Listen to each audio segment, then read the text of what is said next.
علی ایک محنتی لڑکا تھا، لیکن امتحان کے بعد اس کے دل میں عجیب سا خوف بیٹھ گیا۔ ہر وقت یہ سوچتا رہتا کہ اگر نمبر کم آئے تو سب کیا کہیں گے۔ رزلٹ کے دن قریب آتے ہی اس کی نیند اڑ گئی۔ وہ راتوں کو کروٹیں بدلتا رہتا اور دل تیزی سے دھڑکتا۔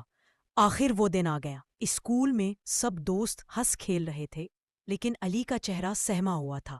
جب پرنسپل نے رزلٹ کا اعلان کیا تو علی کے ہاتھ کانپنے لگے۔ کارڈ ملا تو آنکھوں میں آنسو آ گئے۔ نمبر توقع سے کم تھے۔ اس نے سر جھکا لیا کہ اب سب اس کا مذاق اڑائیں گے، لیکن اچانک استاد نے اس کے کندھے پر ہاتھ رکھا اور کہا، علی بیٹا، نمبر سب کچھ نہیں ہوتے۔ اصل کامیابی یہ ہے کہ تم نے کوشش کی۔ ہار وہی مانتا ہے جو دوبارہ اٹھنے کی ہمت نہ کرے۔